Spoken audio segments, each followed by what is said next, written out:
People who compulsively play video games could soon be diagnosed with a mental health disorder. The World Health Organization is now classifying gaming addiction as a disease. Now, that means doctors can diagnose and offer treatment to someone with the condition. But experts say parents of video game enthusiasts should not panic. The problem comes when gaming takes over priorities like school, socialization, or work.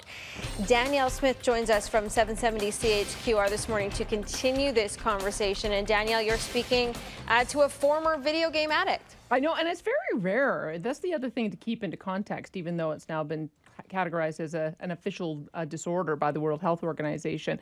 When you think about the universe of people who play video games, it's only 3% of that group that end up developing such an addiction to it, a compulsion to play, that it starts interfering with their life, interfering with their decisions, interfering with their schooling and work and their family lives. So Cam Adair is somebody who went through that.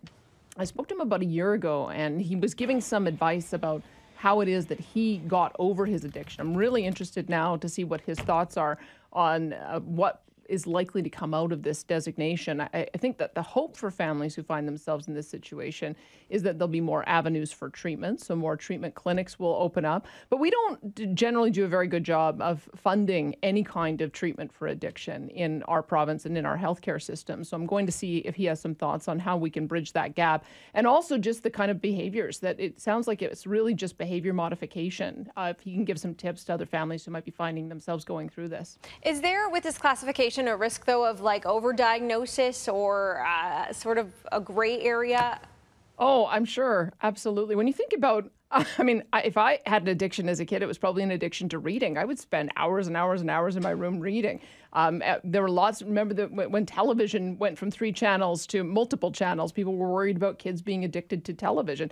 There's lots of people who spend hours and hours on their computer, not doing games, but just playing around and searching the internet. So there's every time we have a new excessive use of any of the new technologies, I think there's always that danger that people will think that everybody's got a problem. I think it is very rare that it's just a small number of people that it begins to disrupt their lives and relationships. And hopefully with getting some clarity around that with the World Health Organization designation, it'll actually allow us to narrow into the people who really do have the problem to get them the help they need. Interesting topic for sure. Thanks, Danielle. Yeah, my pleasure.